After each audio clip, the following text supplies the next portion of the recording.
గోవింద గోవింద గోవింద గోవింద.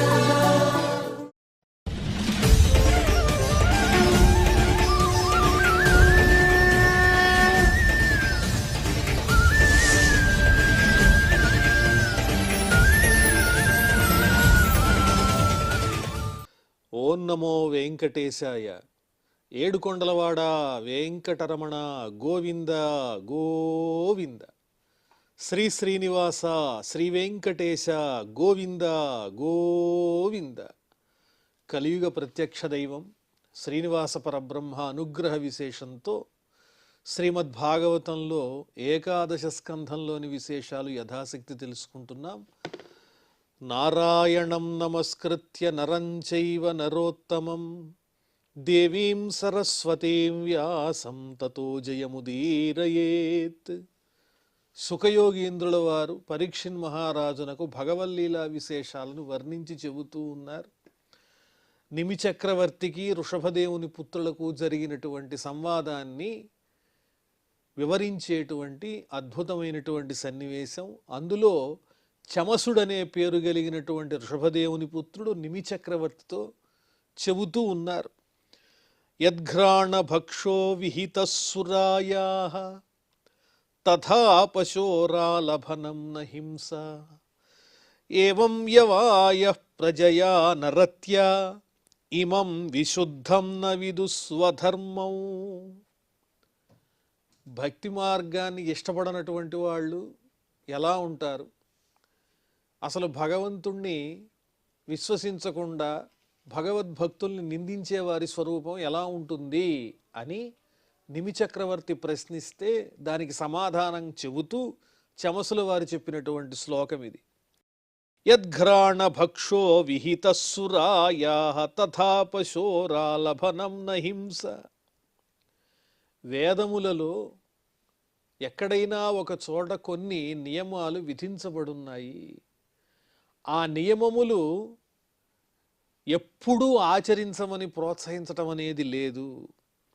సౌత్రామణి అనే పేరు కలిగినటువంటి యాగంలో సుర అనేటువంటి దాన్ని ఆఘ్రాణించటం అంటే వాసన చూడటం అనేది చెప్పబడి ఉన్నది.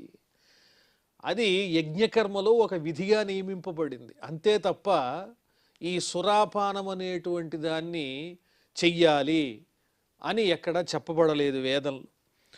అలాగే కొన్ని ప్రత్యేకమైనటువంటి పశుయాగములలో పశువులను స్పృశించుట, అదే ఆలంభించుట అంటారు, అది చెప్పబడింది. అంతేకాని పశువులను అదే పనిగా హింసించి వాటిల్ని ఆహారంగా స్వీకరించండి, మాంసాన్ని భక్షించండి అని చెప్పి ఎక్కడ ప్రచురంగా చెప్పలేదు. అదేవిధంగా సుఖభోగలాలసులై ఇంద్రియ సుఖాల వెంట పరిగెత్తండని కూడా ఎక్కడా చెప్పలేదు. వివాహ బంధం ద్వారా స్త్రీ పురుషులు ఏకమై పితృదేవతల రుణాన్ని తీర్చుకోవటం కోసం, సత్సంతానాన్ని పొందటం కోసమే వివాహ వ్యవస్థ. ఈ భోగంలా కనిపించేటువంటిది ఏదైతే ఉందో సంతానాన్ని పొందడం అనేది అది సంతానం కోసమే తప్ప, వంశరక్షణకే తప్ప, పితృరుణాన్ని తీర్చడానికే తప్ప భోగలాలసత్వానికి కాదు. కానీ కాల వైపరీత్యం వల్ల ఇందులో ఉన్నటువంటి ధర్మ సూక్ష్మాన్ని గ్రహించకుండా దీన్ని ఆధారంగా చేసుకుని విపరీతమైనటువంటి వ్యాఖ్యానాలు, వాదోపవాదాలు చేస్తూ దీన్ని వక్రీకరించేటువంటి విధానం అనేది భక్తి మార్గంలో ఉన్న ఔన్నత్యం తెలియనిటువంటి వాళ్ళు చేసేటువంటి పని అని స్పష్టంగా చెబుతున్నారు. ఇమం విరుద్ధం న విదుస్వధర్మం.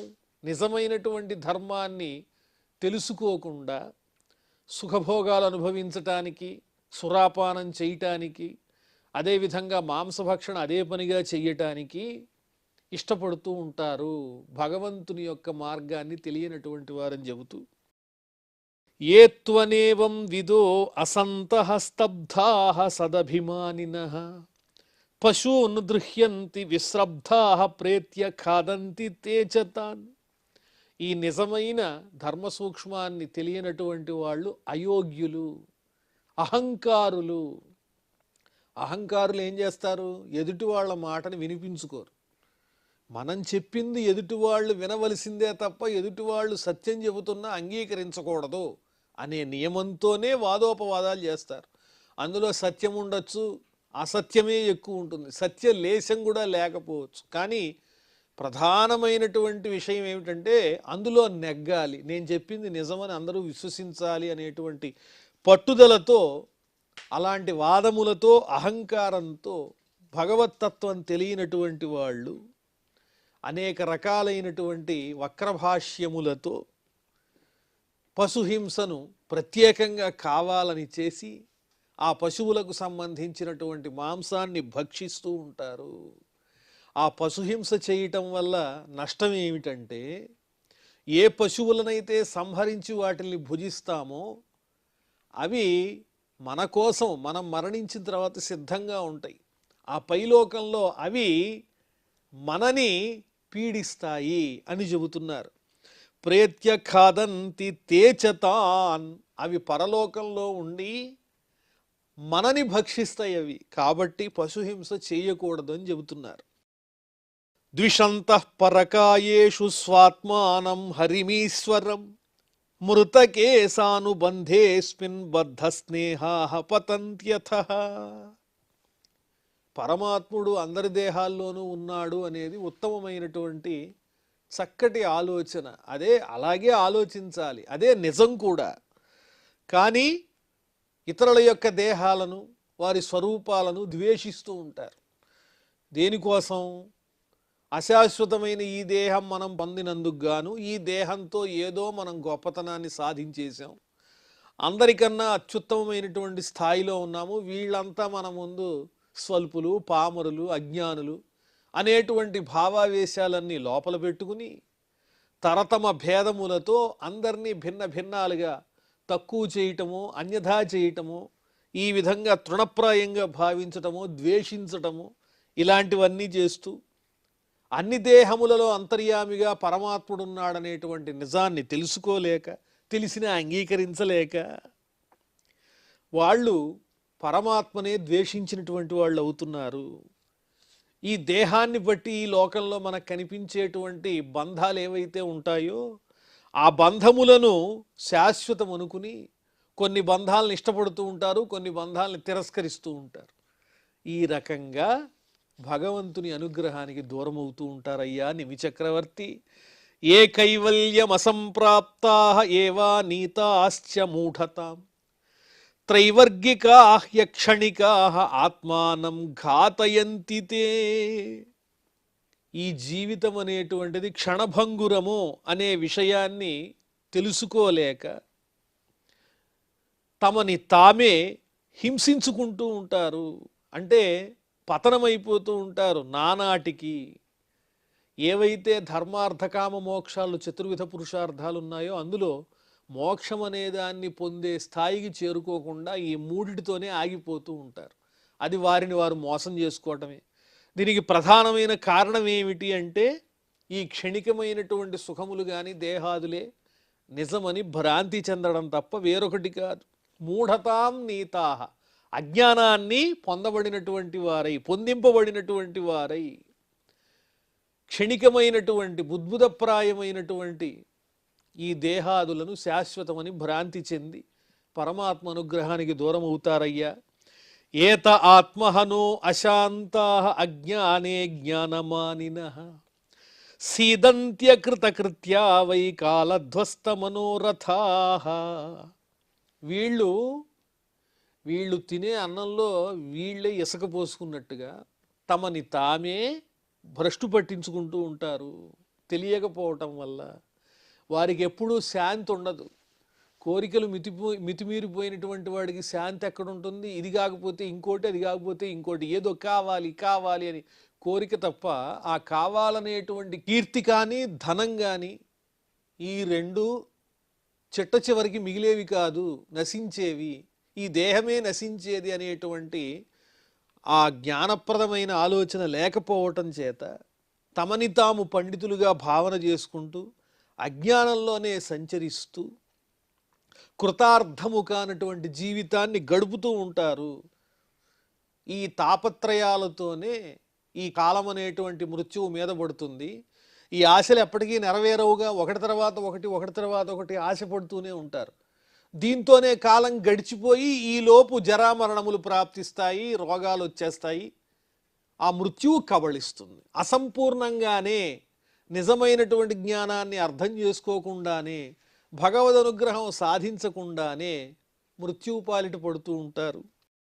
హిత్వాత్యాయాసరచితా గృహాపత్య సుహృచ్ఛ్రియః తమో విశంత్యనిచ్ఛంతో వాసుదేవ పరాంగ్ముఖాః. వాసుదేవ పరాంగ్ముఖాః. భగవంతుడు వాసుదేవుడు, శ్రీ మహావిష్ణువు అంటే మొహం తిప్పుకుంటూ ఉంటారు. ఉన్నాడా? ఆయన ఎవరు? ఆయన రక్షించేదేమిటి అని ఇటువంటి ప్రశ్నలు తలెత్తుతూ ఉంటాయి.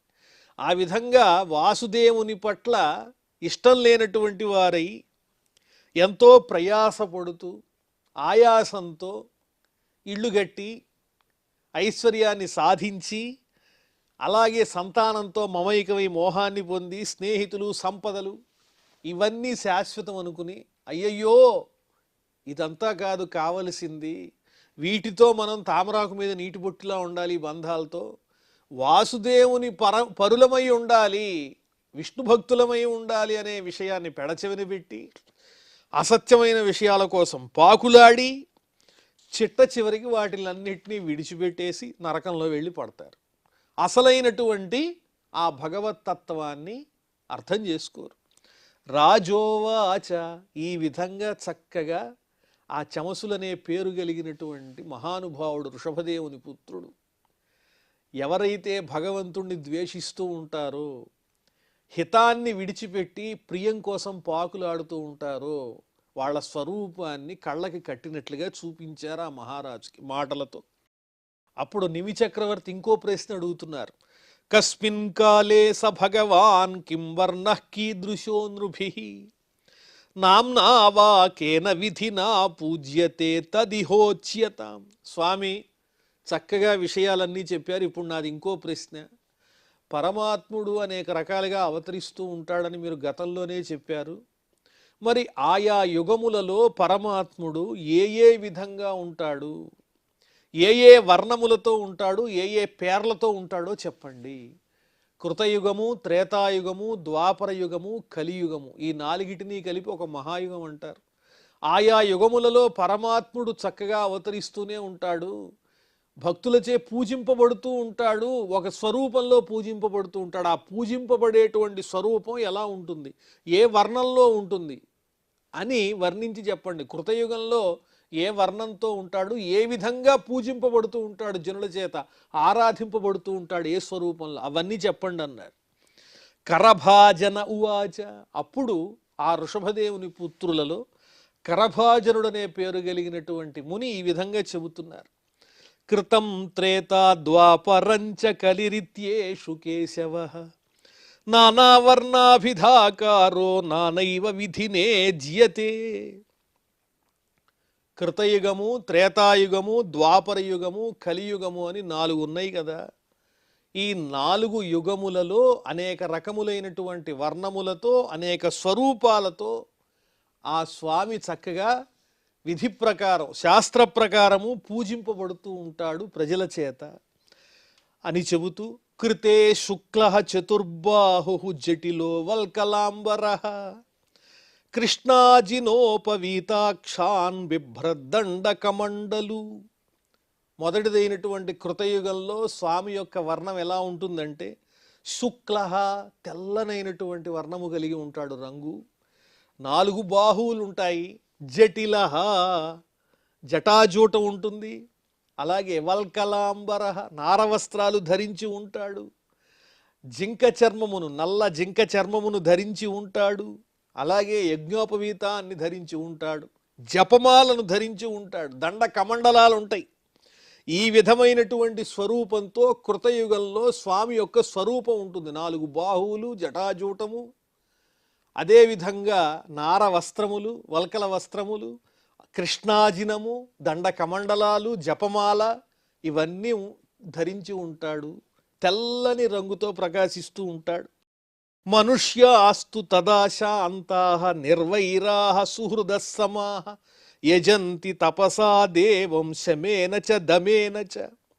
కృతయుగంలో మానవులు ఎలా ఉండేవారంటే శాంతాహ, ఎప్పుడూ శాంత స్వభావాన్ని కలిగి ఉండేటువంటి వారు, శత్రుభావాలు లేనటువంటి వారు, స్నేహధర్మంతో కూడి అందరినీ సమంగా ఆదరించే లక్షణం కలిగినటువంటి వారు, తపస్సు చేత ఆ పరమాత్మను పొందాలి అనుకునేటువంటి వారు, ఇంద్రియ నిగ్రహము మానసికమైన నిగ్రహము కలిగినటువంటి వారై శాంత స్వభావంతో తపస్సు చేసి ఈ విధంగా పరమాత్మ యొక్క రూపాన్ని ధ్యానం చేస్తూ పరమాత్మను పొందాలనేటువంటి కోరిక కలిగిన వాళ్ళు ఆ కృతయుగంలో ఉన్న మానవులు నాయన. హంస సువర్ణో వైకుంఠో ధర్మో యోగేశ్వరో మలః ఈశ్వర పురుషో వ్యక్త పరమాత్మేతి గీయతే. ఆ కృతయుగంలో ఉన్నటువంటి ఆ శ్రీ మహావిష్ణువుని ఏమని పిలుస్తారు, ఏ ఏ పేర్లతో పిలుస్తారో చెబుతున్నారు. హంసస్వరూపంగా హంసుడు అనేటువంటి పేరుతో సువర్ణుడు అని, వైకుంఠుడు అని, ధర్ముడని, యోగేశ్వరుడని, అమలుడని, ఈశ్వరుడని, పురుషుడని, అవ్యక్తుడని, పరమాత్మ అని ఇన్ని శబ్దాలతో ఆ పరమాత్మను పిలుస్తూ ఉంటారు. చక్కని వర్ణము కలిగిన వాడు, వికుంఠుడనే పేరు కలిగిన వాడు, యోగులకే ఈశ్వరుడు, స్వచ్ఛమైనటువంటి వాడు, పురుషోత్తముడు, అలాగే అవ్యక్త నాశరహితుడు, వర్ణించి చెప్పరానటువంటి అవాంగ్మానస గోచరమైనటువంటి దివ్యమైన స్వరూపం కలవాడు పరమాత్మ ఈ శబ్దాలతో పిలువబడుతూ ఉంటాడు అని చెప్పి ఇప్పుడు కృతయుగానికి సంబంధించిన వర్ణన చేసి మరి త్రేతాయుగంలో అదే విష్ణువు ఏ వర్ణంతో ఉంటాడు, ఏ పేరుతో పిలువబడతాడు అవన్నీ చెబుతున్నారు. ఆయన స్వరూపం ఎలా ఉంటుందో. త్రేతాయాం రక్తవర్ణోసౌ చతుర్బాహుస్త్రిమేఖలః హిరణ్యకేశస్త్రయ్యాత్మా సృక్సృవాద్యుపలక్షణః. త్రేతాయుగంలో ఆ మహావిష్ణువు పరమాత్మ యొక్క స్వరూపం ఎలా ఉంటుంది అంటే ఎర్రని వర్ణము కలిగి ఉంటాడు. కృతయుగంలోనేమో తెల్లని వర్ణం, ఇప్పుడు త్రేతాయుగంలోనేమో ఎర్రని వర్ణము కలిగి ఉంటాడు. అదేవిధంగా 4 బాహువులుంటాయి. అలాగే నడుముకి కట్టుకున్నటువంటి సూత్రము కటి సూత్రము 3 పేటలతో ఉంటుంది, మొలత్రాడు. అలాగే ఆయన కేశములు ఎలా ఉంటాయి అంటే బంగారుమయంగా ప్రకాశిస్తూ ఉంటాయి. హిరణ్మయమైనటువంటి కేశములు కలిగినటువంటి వాడు, వేదములలో వర్ణింపబడినటువంటి చక్కని స్వరూపము, వేద ప్రతిపాద్యమైనటువంటి దివ్య రూపం కలిగిన వాడు. అలాగే సృక్సృవములను ధరించి ఉంటాడు, యజ్ఞస్వరూపుడు, యజ్ఞస్వరూపునిగా వర్ణిస్తున్నారు. హోమ సాధనములు ఏవైతే ఉన్నాయో సృక్సృవాదులు అవన్నీ తన బాహువులతో ధరించి త్రేతాయుగంలో శ్రీ మహావిష్ణువు ఎర్రని వర్ణంతో యజ్ఞ సాధనములను తన బాహువుల యందు ధరించినటువంటి వాడై బంగారుమయమైనటువంటి కేశములతో 3 పేటలు కలిగినటువంటి కటిసూత్రమును ధరించినటువంటి వాడై ప్రకాశిస్తూ ఉంటాడు. తం తదా మనుజం దేవం సర్వదేవమయం హరిం యజంతి విద్యయాత్రయ్యా ధర్మిష్ఠా బ్రహ్మవాదిన. ఈ త్రేతాయుగంలో బ్రహ్మతత్వజ్ఞానం కలిగినటువంటి బ్రాహ్మణోత్తములు విప్రులందరూ కూడా ఆ పరమాత్మను, ఆ దేవదేవుణ్ణి, సమస్త దేవతాస్వరూపుడైనటువంటి ఆ శ్రీ మహావిష్ణువుని విద్యయాత్రయ్య అంటే వేదోక్త కర్మభి, వేదములందు వర్ణింపబడినటువంటి కర్మలతో యజ్ఞయాగాదుల ద్వారా ధర్మాన్ని ఆశ్రయించినటువంటి వారై ధర్మపరులై ఆ త్రేతాయుగంలో ఎర్రని స్వరూపం కలిగినటువంటి ఆ శ్రీ మహావిష్ణువుని చక్కగా యజ్ఞయాగాదులతో పూజిస్తూ ఉంటారు. ఇది త్రేతాయుగంలో జరిగే విధానము. విష్ణుర్యజ్ఞ పృష్ణిగర్భ సర్వదేవ ఉరుక్రమ వృషాకపిర్జయంతశ్చ ఉరుగాయ ఇతీర్యతే. మరి త్రేతాయుగంలో ఆ ఎర్రని వర్ణం కలిగినటువంటి స్వామిని ఏ ఏ పేర్లతో పిలుస్తారో కూడా చెబుతున్నారు. విష్ణు సర్వవ్యాపకుడని, యజ్ఞ యజ్ఞస్వరూపుడని, పృష్ణిగర్భ పృష్ణికి సుతపసుడు అనేటువంటి దంపతులకు జన్మించాడు కాబట్టి ఆయన్ని పృష్ణిగర్భుడని కూడా పిలుస్తారు. సర్వదేవ సమస్త దేవతా స్వరూపుడని, ఉరుక్రమ బాగా పెద్ద పెద్దవైనటువంటి అడుగులు కలిగినటువంటి వాడని, అలాగే వృషాకపి కష్టాలు పోగొట్టి కోరికలన్నీ తీర్చేవాడని, జయంతశ్చ జయశీలుడని, గొప్పగా కీర్తింపబడేవాడని, ఇన్ని రకాలైన పేర్లతో పిలువబడతాడు.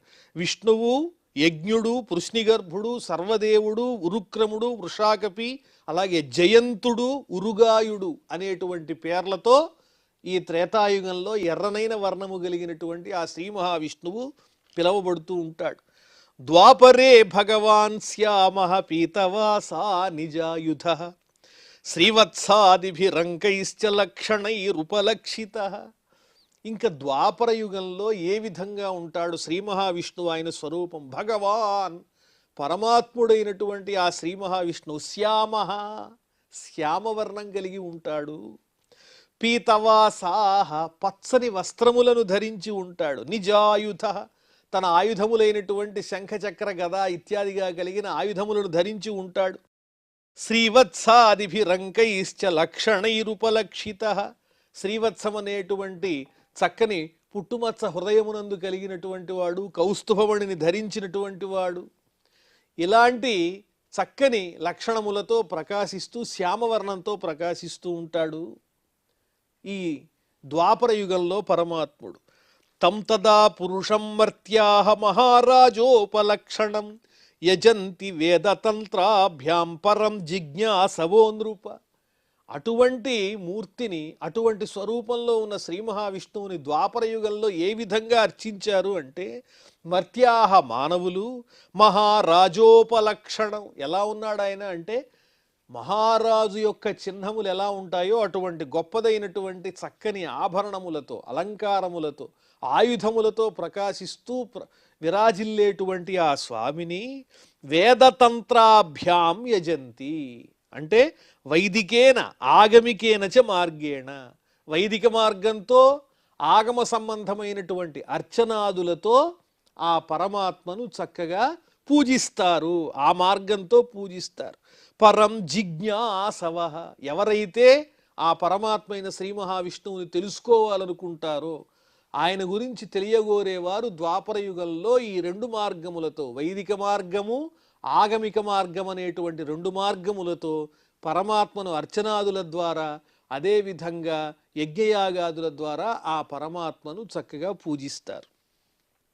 నమస్తే వాసుదేవాయ నమః సంకర్షణాయ చ ప్రద్యుమ్నాయ నిరుద్ధాయ తుభ్యం భగవతే నమః. ఈ ద్వాపర యుగంలో మరి ఏ పేర్లతో ఆ స్వామిని పిలుస్తారు శ్రీ మహావిష్ణువుని అంటే, నమస్తే వాసుదేవాయ, వాసుదేవుడని, సంకర్షణుడని, ప్రద్యుమ్నుడని, అనిరుద్ధుడని, తుభ్యం భగవతే నమః, ఓ పరమాత్మ, ఓ భగవన్ నీకు నమస్కారం అయ్యా అని ఈ విధంగా వాసుదేవ, ప్రద్యుమ్న, అనిరుద్ధ, సంకర్షణాది నామములతో ఈ ద్వాపర యుగంలో ఆ శ్రీ మహావిష్ణువు పిలువబడుతూ ఉంటాడు. నారాయణాయ ఋషయే పురుషాయ మహాత్మనే విశ్వేశ్వరాయ విశ్వాయ సర్వభూతాత్మనే నమః. నారాయణ స్వరూపుడైనటువంటి ఋషికి నమస్కారము, పురాణ పురుషోత్తముడైనటువంటి మహాత్ముడైన శ్రీ మహావిష్ణువు కొరకు నమస్కారము, విశ్వేశ్వరాయ, విశ్వమంతటికి ఈశ్వరుడైనటువంటి ఆ పరమాత్మకు నమస్కారము, విశ్వాయ, విశ్వస్వరూపుడైనటువంటి వానికి నమస్కారము, సర్వభూతాత్మనే, సమస్త ప్రాణుల యందు అంతర్యామిగా ఉండేటువంటి ఆ పరమాత్మునకు, సమస్త ప్రాణులకు ఆధారభూతుడైనటువంటి ఆ మహావిష్ణువునకు నమస్కారము. ఇతి ద్వాపరే ఉర్వీశ స్తువంతి జగతీశ్వరం నానాతంత్ర విధానేన కళావపి యథాశృణు. ఈ విధంగా ఉర్వీశ, ఓ నిమిచక్రవర్తి, జగత్తునకు ఈశ్వరుడైనటువంటి ఆ పరమాత్ముణ్ణి ఈ రకంగా ద్వాపర యుగంలో వైదిక, అదేవిధంగా ఆగమిక మార్గములతో ఆ స్వామిని పూజించారు. ఇక కలియుగంలో విధానం గురించి చెబుతాను విను అని చెప్పి, ఈ కలియుగంలో ఏ విధంగా ఆ శ్రీ మహావిష్ణువు ఉంటాడో, ఆయన ఎలా అర్చిస్తారు, ఏ స్వరూపాల్లో అన్న విషయాన్ని కూడా చెప్పబోతూ ఉన్నారు. మరి ఆ విశేషాలన్నీ మనం మళ్ళీ తెలుసుకుందాం. ప్రస్తుతం క్షమాప్రార్థనాదులతో ఈ కార్యక్రమాన్ని పరిసమాప్తం చేసుకుందాం. అథ క్షమాప్రార్థన. యదక్షరపదభ్రష్టం మాత్రాహీనంచ యద్భవేత్ తత్సర్వం క్షమ్యతాం దేవ నారాయణ నమోస్తుతే. శ్రియఃకాంతాయ కళ్యాణ నిధయే నిధయేర్ధినాం శ్రీవేంకట నివాసాయ శ్రీనివాసాయ మంగళం.